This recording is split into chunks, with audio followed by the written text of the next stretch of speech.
a new vaccine has been approved by the FDA in the fight against the pandemic. U.S. National Intelligence releases the report on the death of an Arabian journalist. Virtual awards, we've got the latest on last night's Golden Globes. Broadcasting live from the University of North Texas, this is ntTV News at Noon. Thanks for joining us on ntTV News at Noon. I'm Jalen Jackson. And I'm Lexi Flores. COVID-19 cases are rising in Texas, but a newly approved vaccine may provide some hope. CNN's Britt Conway has more.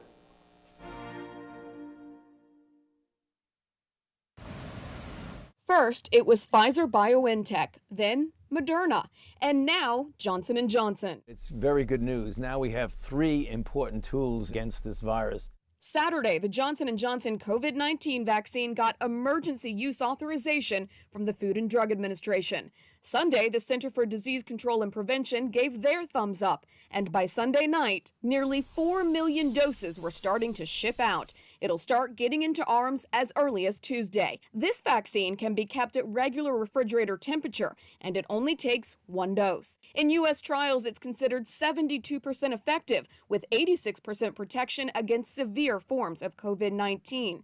Not as high as Pfizer and Moderna, but medical experts say you can't really compare them. It's hard to compare them side by side because they were tested at different times. Getting a third vaccine right now is critical. In a statement, the CDC director said it comes at a, quote, potentially pivotal time. CDC's latest data suggests that recent declines in COVID-19 cases may be stalling and potentially leveling off at still very high numbers, something other health experts are worried about too. And if history is any indication, If we do this and start coming up, then we're going to go right back to the road of rebounding. This is not the time to relax restrictions. We've got to get through the next couple of months. and get as many people vaccinated as possible. I'm Britt Conway reporting.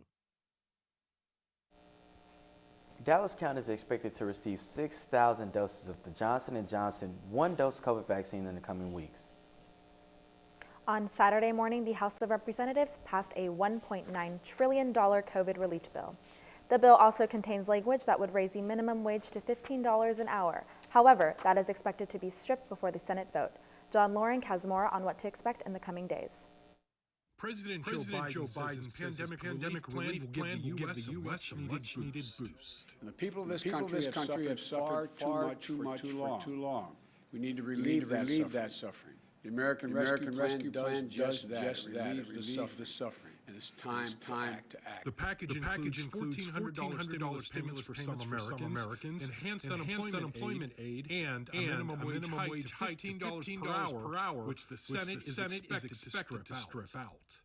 I believe that we have to pass this part of the bill because $7.25 an hour are poverty wages. Senate Minority Leader Mitch McConnell blasted Democrats in a statement for passing the $1.9 trillion package without bipartisan support. No Republicans in the House voted for the bill, and two Democratic officials voted against it. When President Biden first introduced this, there was a thought that okay, this is what he wants, but it's going to get watered down. At least what we've seen is in the House.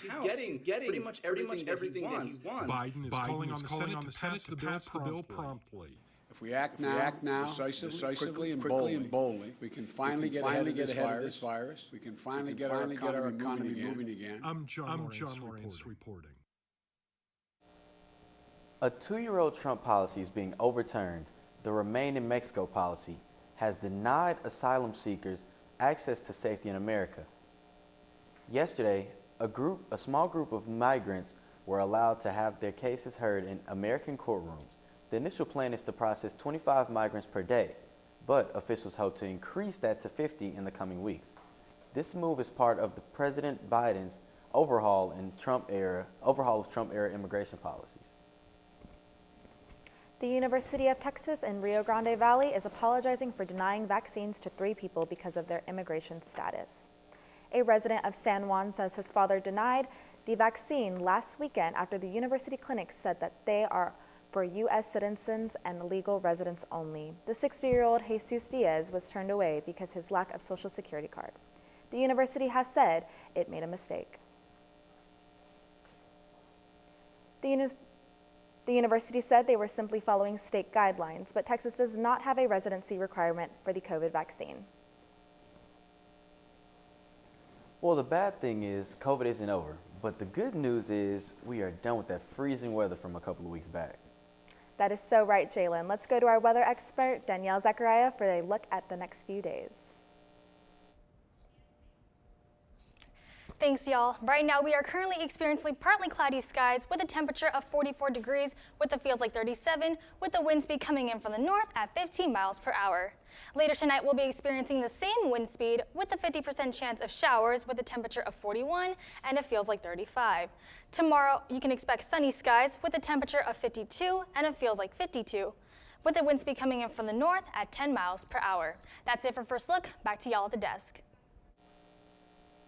It's been a month since the military seized control in Myanmar amid what military leaders call an unfair election. Protesters are demanding the release of their leader, Aung San Suu Kyi, who has been held under house arrest since the military coup last month. Violence between police and protesters has escalated in recent weeks, and 18 protesters were killed with 30 more injured yesterday. Ousted leader Aung San Suu Kyi is expected to appear in court via video link later today. When we return, we will tell you about the City of Denton's upcoming lawsuit against ERCOT. Plus, Jessica Jalal is live at the testing center here at UNT for an update on the latest changes in COVID safety.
Helen E. Took was one of UNT's most promising students, and back in January, we lost her due to COVID-19 complications.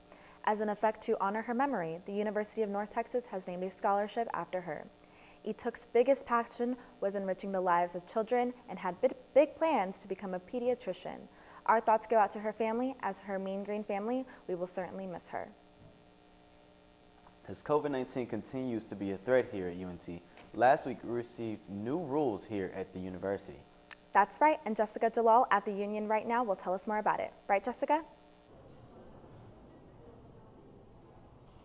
Thanks, Jalen. Now we are inside UNT's Union building where students can get tested for COVID-19.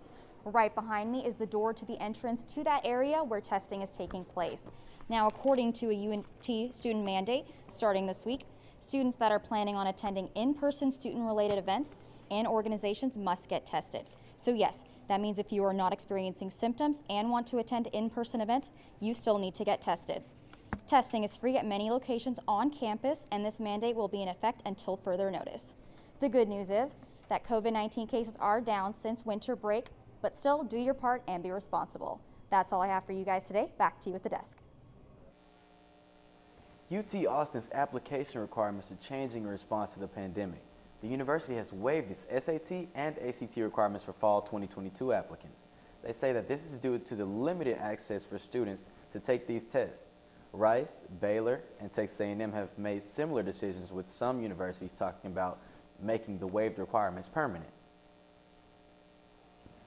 Dallas County Commissioner John Wiley is set to receive the COVID-19 vaccine publicly today. Price is encouraging others in the black community to do the same, as he worries misinformation about the vaccine has made some in the black community skeptical. Price has been critical of vaccine rollouts below Interstate 30, where there is lack of health care resources.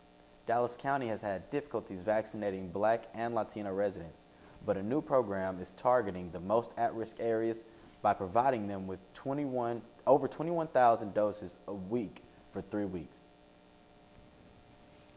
The City of Denton filed a lawsuit against the Electric Reliability Council of Texas this past Thursday.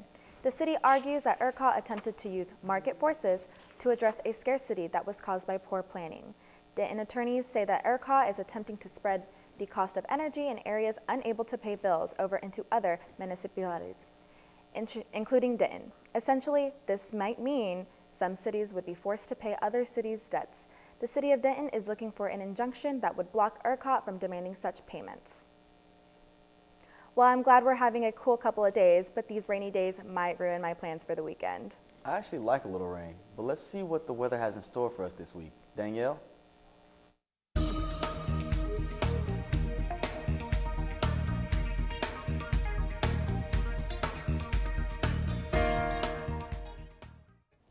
Thanks, y'all. Right now across North Texas, temperatures are currently ranging in the 40s, with 45 degrees in Gainesville, Bowie, Graham, Fort Worth, and Sulphur Springs, 44 degrees in Stephenville and McKinney, 43 degrees in Paris and Sherman, and 46 degrees in Decatur and Dallas. Right now across the state in the north, temperatures are currently a little cooler, with 28 degrees in Amarillo and 38 degrees in Oklahoma City. In the mid area, temperatures are in the 40s, with El Paso being 43 degrees, 41 degrees in Abilene, and 48 degrees in Tyler and Shreveport. Now let's take a look at our 7-day forecast. The next couple days you can experience sunny skies with a high of 56 and a low of 37 on Tuesday, and a high of 69 and a low of 43 on Wednesday. On Thursday, you can experience mostly sunny skies with a 30% chance of rain, with a high of 70 and a low of 50. On Friday, you can experience mostly cloudy skies with a 40% chance of rain, with a high of 61 and a low of 45. On Saturday and Sunday, you can see mostly sunny skies with a high of 62 and a low of 44 on Saturday, and a high of 64 and a low of 46 on Sunday. And on Monday, there will be mostly cloudy skies with a high of 68 and a low of 55. That's it for the weather this week. Back to y'all at the desk. This past Friday, the Biden administration released a report blaming the death of journalist Jamal Khashoggi on the Crown Prince of Saudi Arabia. CNN's Alexander Marquardt has more on the report. In black and white, the United States is saying that the de facto ruler of a close ally is responsible for murder. The intelligence community concluding Saudi Arabia's Crown Prince Mohammed bin Salman approved an operation in Istanbul, Turkey to capture or kill Saudi journalist Jamal Khashoggi.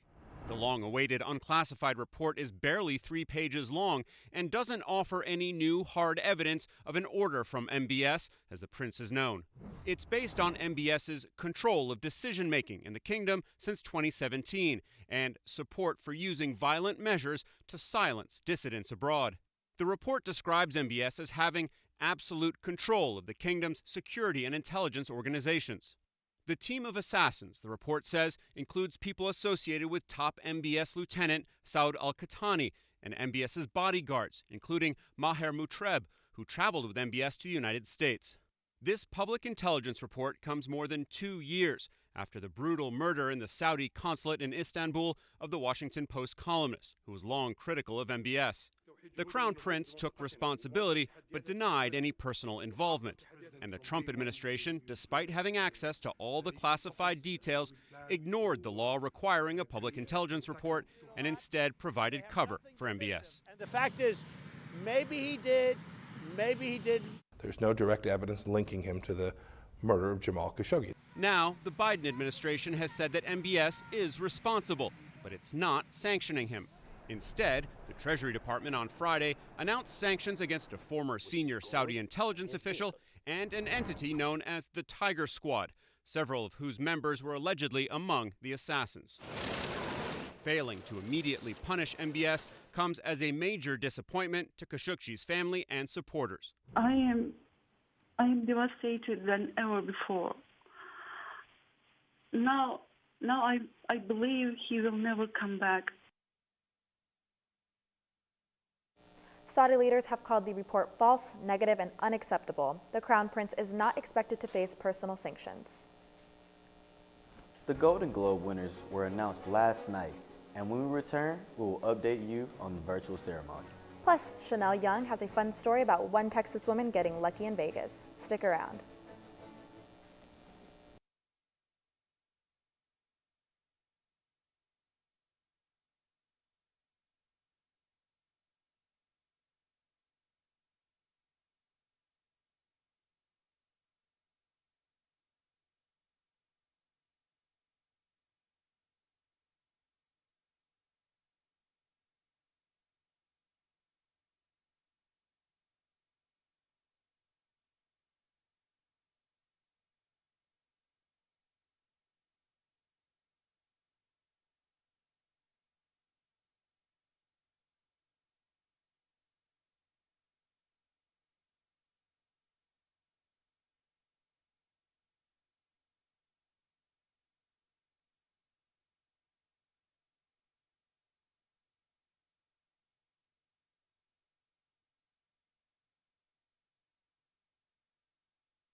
Leading up to last night's Golden Globe Awards, there was plenty of buzz surrounding the nominated movies and shows after no black individuals were involved in the nomination process.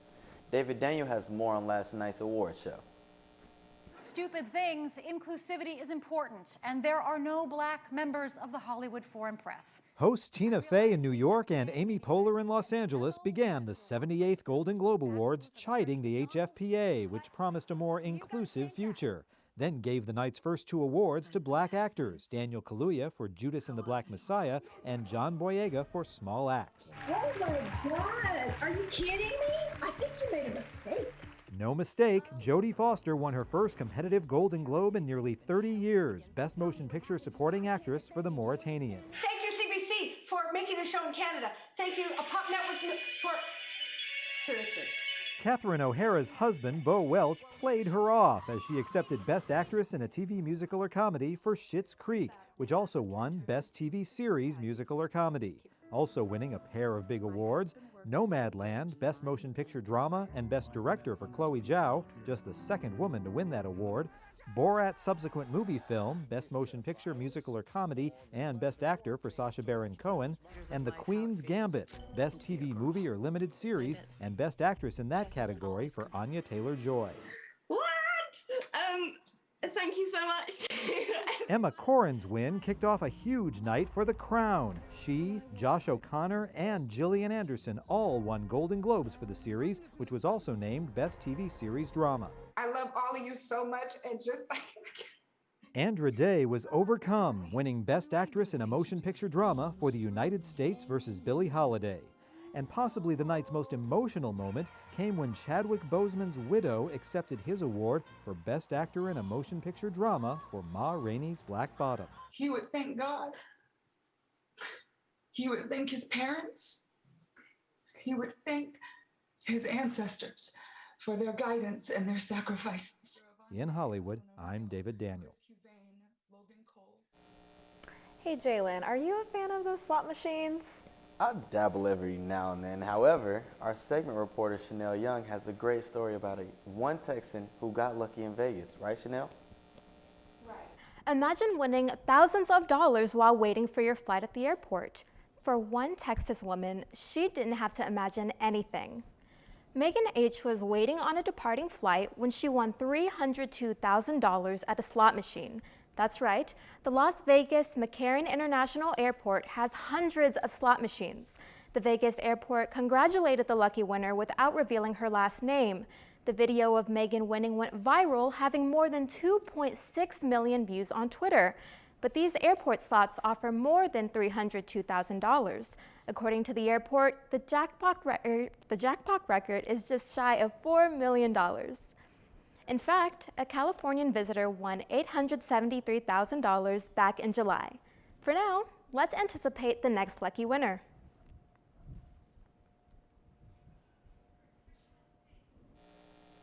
We have all seen our cheerleaders and dancers on the sidelines of many home and away games. But aside from showing spirit for UNT, both teams have been training intensely for nationals. This year, however, looks a little different due to COVID. More changes are occurring each day in regards to keeping students and faculty safe during this pandemic. The Spirit teams are approaching their national competition season that requires athletes to get tested weekly. Weekly testing occur on Sundays at the Union. Both the cheer and dance team understand the importance of this new requirement. I think it's really important to get COVID tested because we're actually on the road to nationals this season, and we all have to do a lot of really close contact with each other, like with stunts and tumbling and just our whole routine. And so I think it's really important that we all just stay safe and make sure that we're not getting each other sick or putting anyone in danger, and that way we can just do our best and be able to go to nationals.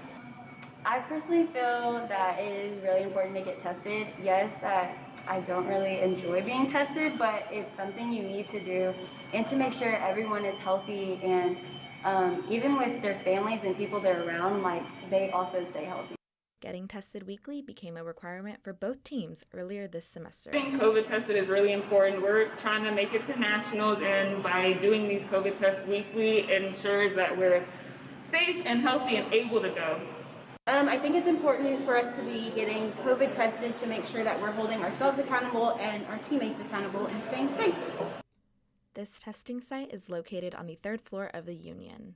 At first, it was kind of like, COVID testing, but it's really important that we get that so we're able to participate in as many things as we can during the season. The University Spirit teams are staying proactive to stop the spread of COVID in hopes to travel for their national competition.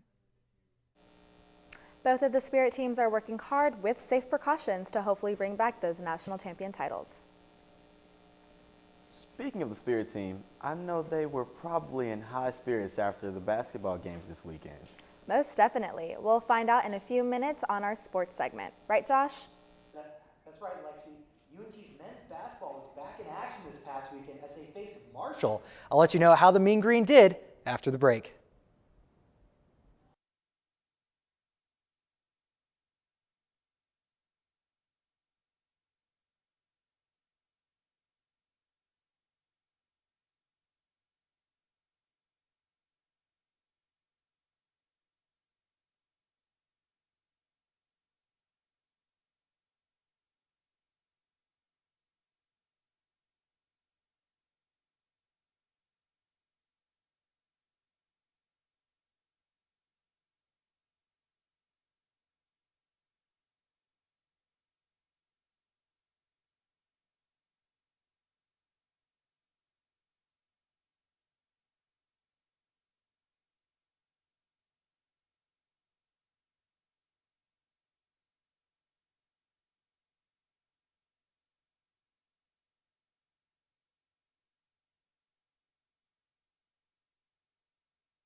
The UNT men's basketball team played for the first time since the winter storm postponed their games. They traveled to Marshall for 2 games. The first game was a big win for UNT as guard James Reach matched his career high with 21 points to help the UNT to a 77-65 win. However, the second game was a heartbreaker for the Mean Green as they fell just short, losing 73-72. UNT fans shouldn't feel too bad as Javion Hamlet put up 28 points in the loss. After this weekend, the Mean Green sit second in Conference USA West with a 9-3 record. UNT travels back home to the Super Pit as they take on UAB for 2 games. It was Luka Doncic versus James Harden as the Dallas Mavericks faced off against the Brooklyn Nets Sunday night. The star guard played his last game as a 21-year-old, putting up a team-high 27 points as the Mavs beat the Nets 115-98. The Mavs broke up Brooklyn's 8-game win streak and improved to 16-16 on the season. Kristaps Porzingis also returned for the Mavericks, having missed 4 games due to injury. He picked up 18 points and 4 rebounds. The Mavericks look to improve on their record as they travel to Orlando tonight to face off against Nikola Vucevic and the Orlando Magic at 6 p.m. The PGA concluded the WGC Workday Championship on Sunday. American Colin Morikawa took home the championship in $1.8 million in prize money, shooting 18 under par. The Highland Park native Scotty Scheffler finished 5th in the competition and was 14 under par. Prior to the tournament, golf legend Tiger Woods suffered a horrific car accident and is now recovering. To show support for the future Hall of Famer, many at the tournament wore Woods' signature red shirt. Tiger Woods expressed his gratitude via Twitter, saying it was hard to explain how touching today was when I turned on the TV and saw all the red shirts. To every golfer and every fan, you are truly helping me get through this tough time.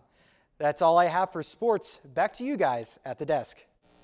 Thank you, Josh. I always enjoy hearing about our Mean Green sports. Yeah, me too, and especially knowing that we are moving up in the CUSA. Sounds great.